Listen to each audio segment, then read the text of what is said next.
Hello, everyone. Welcome back to today's story. In this episode, we dive into one of the most painful decisions Diep has ever made.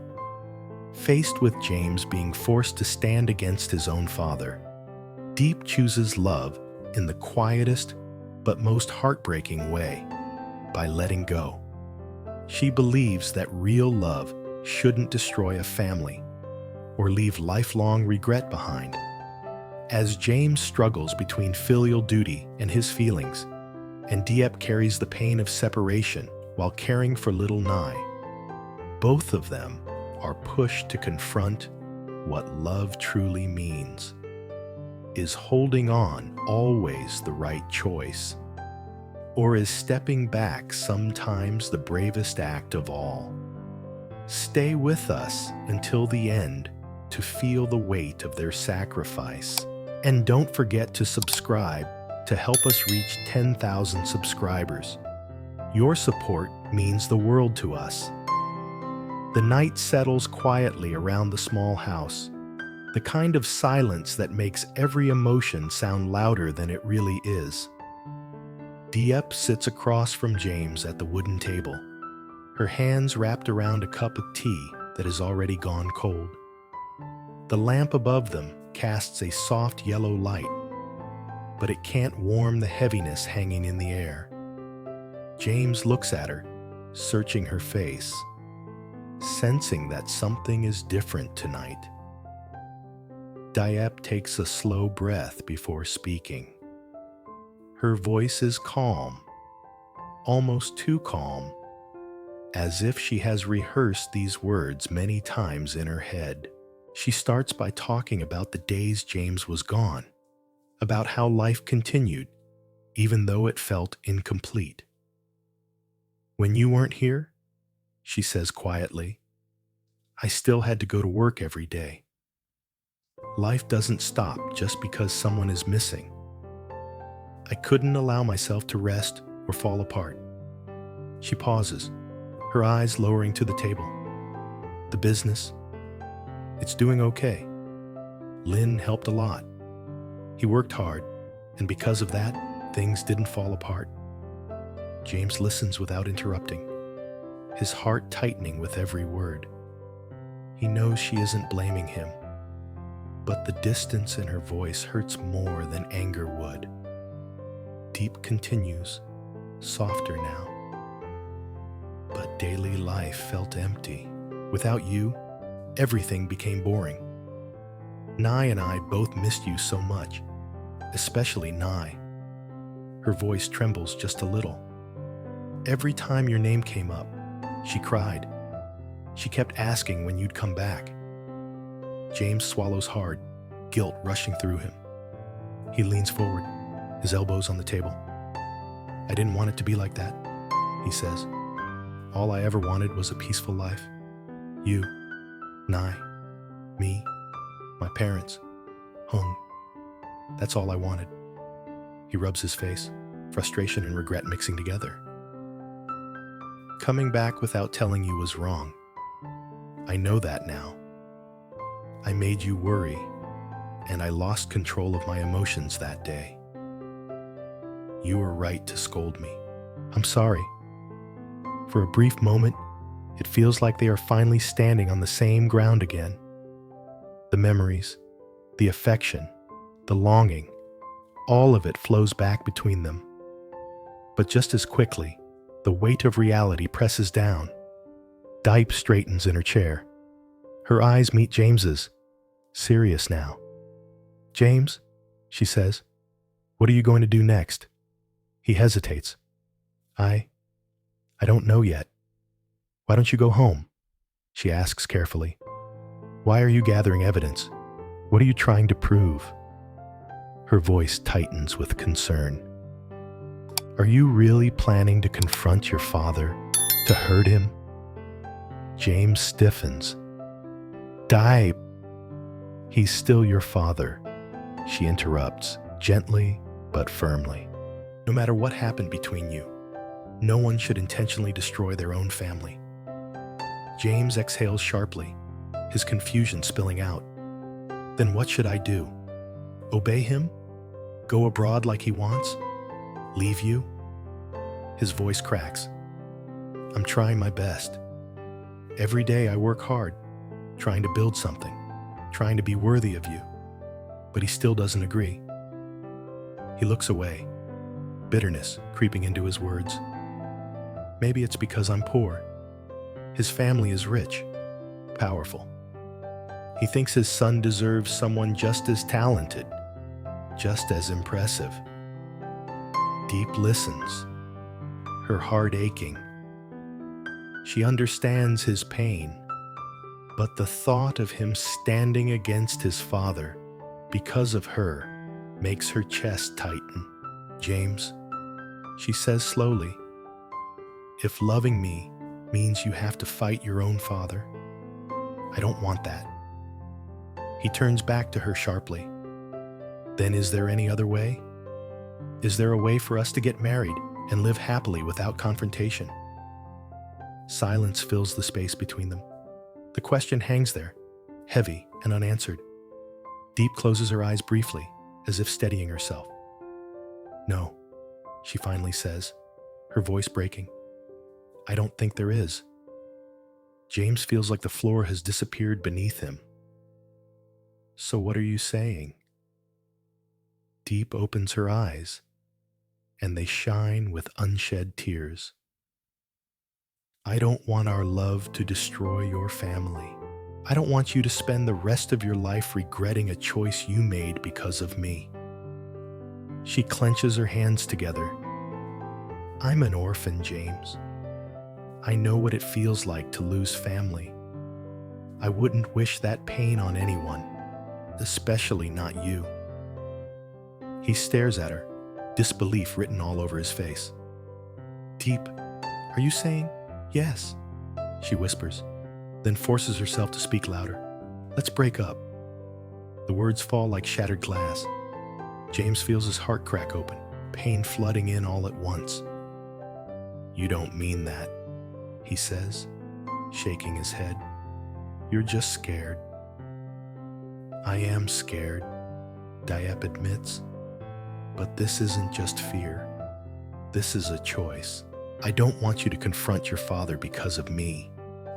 I don't want your family to fall apart. Tears finally slip down her cheeks, but her voice stays firm. I'm sorry. I don't want us to end like this, but I don't see another way. She stands abruptly, turning away so he can't see her face anymore. I'll take Nye's clothes and leave. Please, open the door. James remains frozen, his mind refusing to accept what's happening. By the time he moves, she is already walking away, her footsteps echoing painfully in the quiet house. That night, regret settles over him like a heavy fog, thick and suffocating. The next morning, soft sunlight filters into the yard. Diep moves slowly, her face pale, her eyes tired from a sleepless night. She helps Nye sit near the chickens, forcing a gentle smile. Sit here and play nicely, okay? She says softly. Ms. Diep needs to take care of the chickens. Nye nods obediently, then looks up with curious eyes. Ms. Diep, are we eating soon? Is the stove on yet? Not yet, Diep replies gently. As they talk, Nye suddenly brightens. Yesterday, I went out with Ms. Huyen. We had fun. There was a big Christmas tree at the ball pit. Diep's heart tightens, but she smiles. That sounds fun. Why didn't Uncle James come with us? Nye asks innocently. Diep pauses, then answers softly. Uncle James was busy with work. Nye nods, satisfied, already talking about going back to see the big tree again. Diep listens, torn between the child's joy and the ache in her own heart. Even in the warm morning light, the shadow of last night lingers quietly behind her smile. The house feels unbearably empty after Diep leaves. James stands in the doorway, long after the sound of her footsteps fades, staring at the space she occupied just moments ago. The air still carries traces of her presence, her voice, her hesitation, the quiet strength she forced herself to show. But none of it brings comfort. Instead, it presses down on him, heavy and suffocating. He closes the door slowly and sinks onto the chair by the table. The tea she didn't finish is still there, cold and untouched. James reaches for it without thinking, then stops midway. His hand trembles, and he lets it fall back to his lap. For the first time in a long while, he feels completely powerless. All night, sleep refuses to come. Every time he closes his eyes, Diep's words replay in his head. "I don't want you to confront your own father because of me." Her voice wasn't angry. It wasn't dramatic. That was what hurt the most. It was steady, sincere, and full of restraint. Like someone cutting their own heart open quietly so no one else would hear the scream. Near dawn, James finally stands and steps outside. The sky is pale, the village still half asleep. The rooster crows somewhere in the distance, a sound that usually feels comforting. Today, it only reminds him that life keeps moving forward, whether he is ready or not. He thinks about Nai, her small hands tugging at his sleeve, her laughter, the way her face lights up whenever she talks about simple things. A slide, a Christmas tree, a day out that means nothing to adults, but everything to a child. Diep left not just for him, but for Nai too. That realization hits him harder than anything else. "She's protecting us," he mutters to himself. Back inside, James paces the room, memories surfacing one by one. The first time he met Diep, the nights they talked about a future that felt close enough to touch.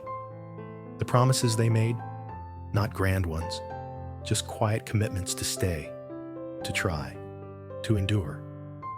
Now, everything feels suspended in midair. Later that morning, James forces himself to work. He opens his laptop, checks messages, reviews documents, but the words blur together.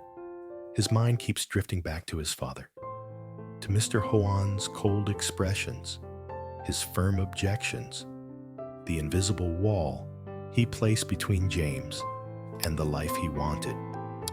For the first time, James asks himself a question he's been avoiding.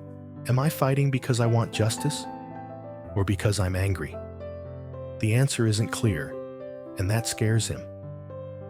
In the afternoon, he goes out, walking aimlessly through the village. People greet him as usual, unaware that something inside him has cracked. He stops near the small road where Diep often waits for Nai after school. The image of her standing there, smiling patiently, flashes through his mind. James clenches his fists. That evening, he finally gathers the courage to visit his father. The house feels colder than he remembers. Mr. Hoan sits in the living room, reading documents, his posture rigid and authoritative.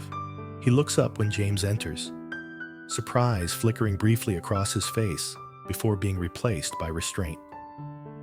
"You're back," Mr. Hoan says, his tone neutral.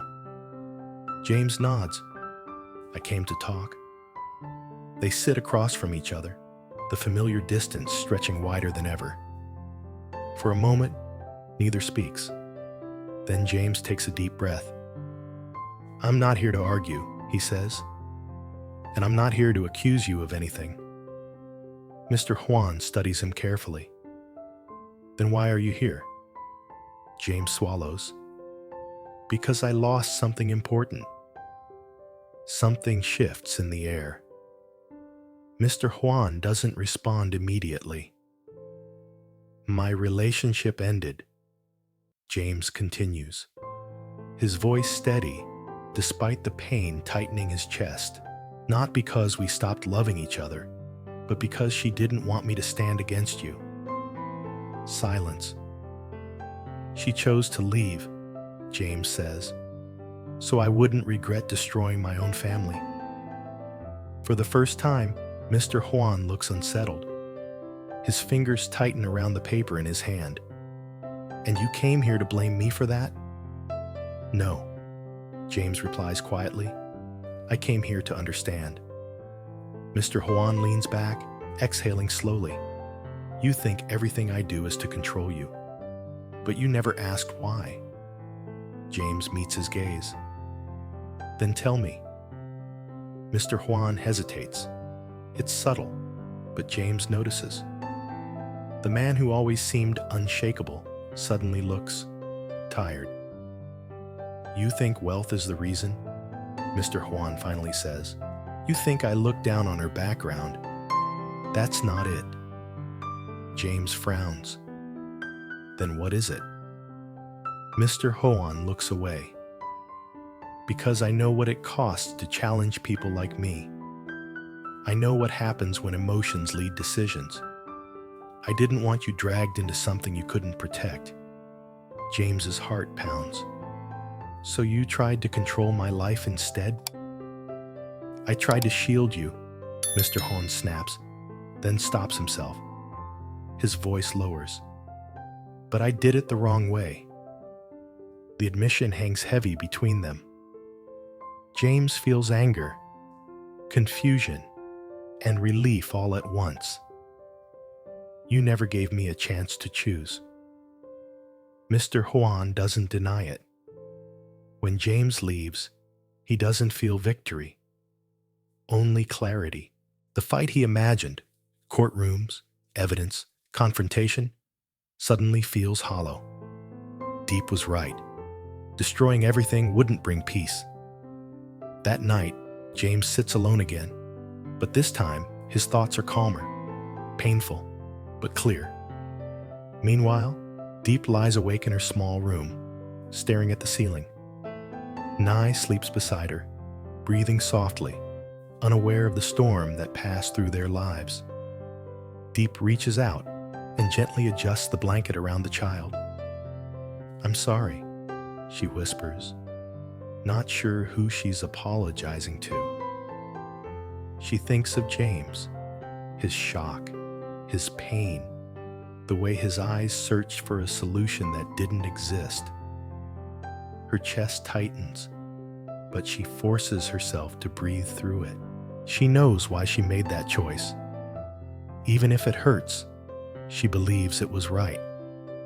The next few days pass slowly. James keeps his distance. He doesn't visit, doesn't call. Not because he doesn't care, but because he's learning restraint. The same restraint Diep showed him. He pours his energy into work, rebuilding focus piece by piece. Diep, on the other hand, focuses on Nai, cooking, teaching, laughing when she can. On the surface, life looks normal again, but every quiet moment carries an ache that hasn't faded. One afternoon, as Diep watches Nai draw pictures on the floor, the child suddenly looks up. Ms. Diep, Nai asks softly, will Uncle James come back someday? Diep freezes. She kneels beside Nai, choosing her words carefully. Sometimes, she says gently, loving someone means letting them go. Nai tilts her head, not fully understanding, but sensing the seriousness. She nods and goes back to drawing. Diep watches her, tears threatening to fall. Across town, James stands by the window of his office, looking out at the fading light. He thinks of Diep's strength, her sacrifice, her quiet love. For the first time, he understands that love isn't always about holding on. Sometimes, it's about stepping back and growing on your own.